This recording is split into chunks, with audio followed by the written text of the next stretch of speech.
Pacers get a huge win against the Cleveland Cavaliers, 121-87.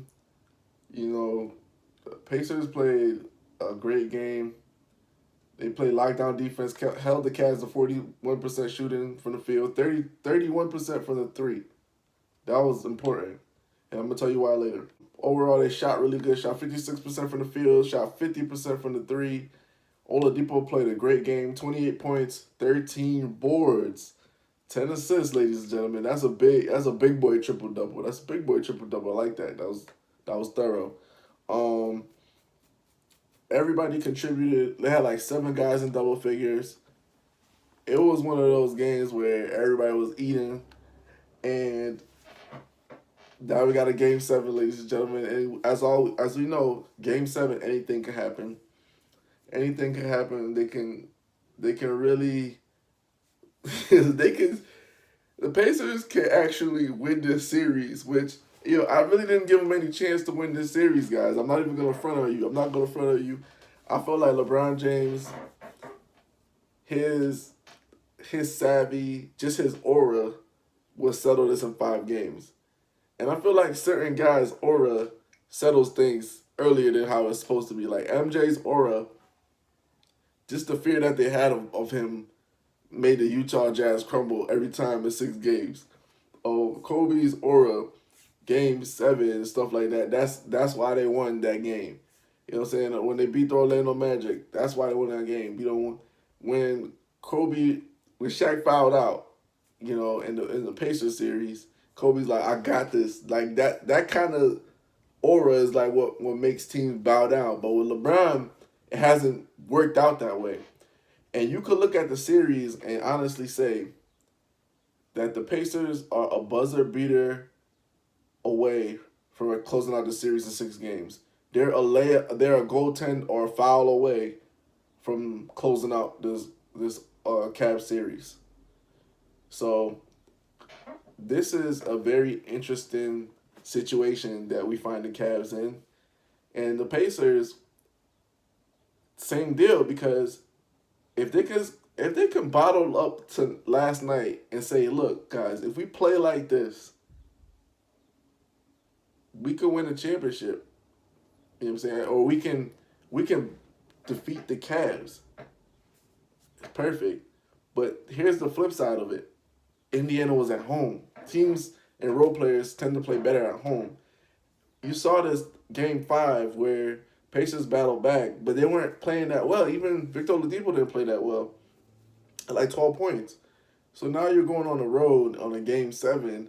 It's a lot of pressure on you, but there's a lot of pressure on the home team too. So I feel like the Pacers can play more freely than the Cavs. Like the Cavs, they're gonna have to make sure Pacers don't get any kind of lead throughout the whole entire game. And the reason being is because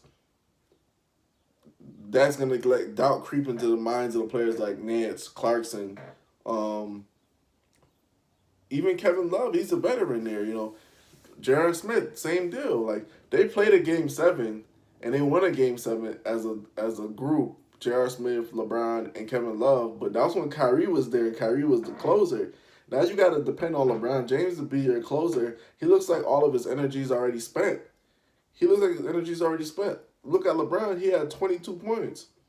And that's kind of what I was saying earlier about if you watch my other video regarding the Raptors, DeMar DeRozan. You can't have a star player giving you stuff like 20 points, 22 points. That's not enough.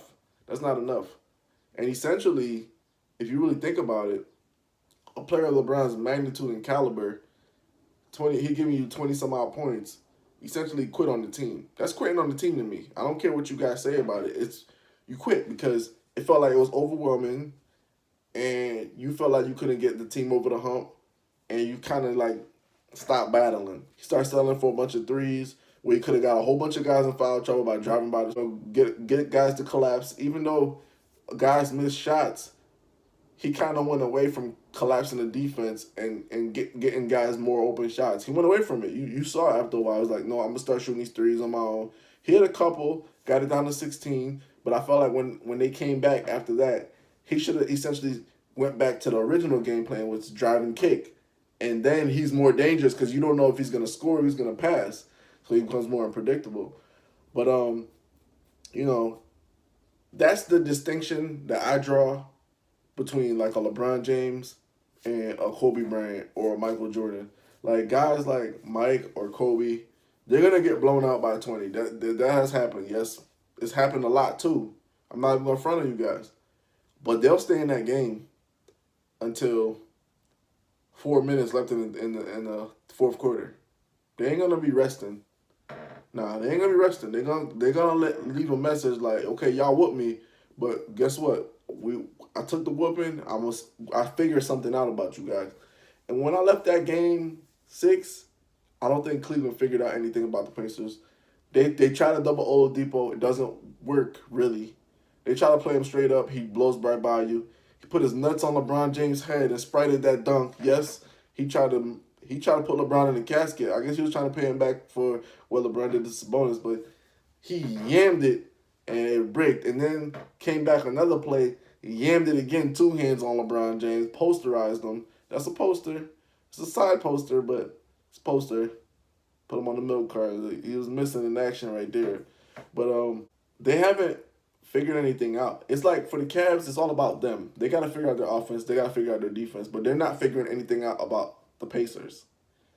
Back in the day, or the last 3 years, what happened with the Cavs teams is this. They figured out a way to stop the other teams. They figured out a way to demoralize other teams. They're not doing that anymore. It's all about them now. Like, we got to figure out how to get going. We got to figure out how to do a rotation defensively. It's not about them trying to shut the other team down. Like, you would see that in other series where they were able to play lockdown defense or put LeBron on a player or J.R. Smith lockdown, or they would double a player and get consistent results. Now it's not working in this series. And now they're facing a Game 7, which we all know LeBron James is not going to give you 22 points. But to me, that 22 points was like, it's not like him. If you're gonna go down, or whatever, go down in a blaze of glory. Like, shoot 40 shots and really do what you gotta do to try to win the series. Don't go down and be like, whatever, it's all good and I'm gonna sit this third quarter because we're down 27 or 25. So what? Stick in the game. So I think this is gonna be real serious. I mean, of course, the home team has to be favored. LeBron James is 4-2 in Game 7s. But this feels a lot different, man. This feels a lot different. There's no suspensions. There's no lack of rhythm. Something that people have to really notice about this series, Cavs aren't shooting great from 3. And that is their secret weapon. And that's what I alluded to earlier. If the Pacers can consistently make the Cavs take tough 2s and take away the 3 ball, they will win Game 7 by 20. LeBron James can get you 40 to 50 points in a game. If you take away or make them shoot tough 3s, contested 3s, and take away the others, the role players' 3 ball, it's a wrap. And you saw that last night. They locked them down on that 3-point line. They didn't overreact too much. And I feel like if they can figure out a way to replicate that again, they could win. They could win Game 7. The thing is, are they gonna take what they saw from Game 6 and replicate it? The high energy, that ball movement, and that's the thing about young teams. They're inconsistent. And when you're facing a guy that's been in this, Game 7s, this is gonna be his 7th time being in the Game 7. He's been in the NBA Finals in the Game 7 twice. He has a lot of experience, how to manipulate the refs, how to do certain things. So that's where it plays against them. So will the Pacers be able to figure something out there? But man, I gotta tell you, Cavs, it's actually more 50-50. I'm gonna be honest, it's 50-50 on this one, because even if LeBron gives you big numbers, he doesn't have the other guy to come with him. As opposed to Victor Oladipo, who has some rough riders like Lance Stevenson, Sabonis, Thaddeus Young. Those guys can actually ball and they could make an impact. So this is going to be really interesting. This Game 7 is on Sunday. You got to go with the Cavs. It's going to be a low-scoring affair, I feel like. But mark my words, if the Pacers are able to guard that 3 ball, it's over. It's over. Because that's the Cavs' secret weapon, shooting 3s. either whether they're down or up. They want to get a lot of threes. They want to get a lot of open court, fast break threes and stuff like that. Make them take tough twos. Contested twos are better than wide open threes. Anything contested is better than wide open. And you got to give Lance Stephenson a lot of credit. He's actually paying LeBron James back for everything that LeBron used to do to them when he was on Miami. And Lance played in the Pacers as a first stint. LeBron used to do like a lot of flopping, a lot of jawing, a lot of getting in guys' face, getting guys to have technical fouls. And Lance has completely taken LeBron out of his game, out of his element with all the antics. And it's great. It's great because to get a guy to push you and he's on defense, he pushes you in front of the ref, means you got a campfire in his head, and he's thoroughly frustrated. So this Game 7 is going to be an epic one. I look for the Cavs to win if they stick to the, there's no game plan. They just have to have LeBron drop 50 on them, 50, 10, and 10. That's what it's gonna take for them to win Game 7. And for Oladipo, all it's gonna take is same kind of effort. 20-something points, 12 rebounds, and just not turning the ball over a lot.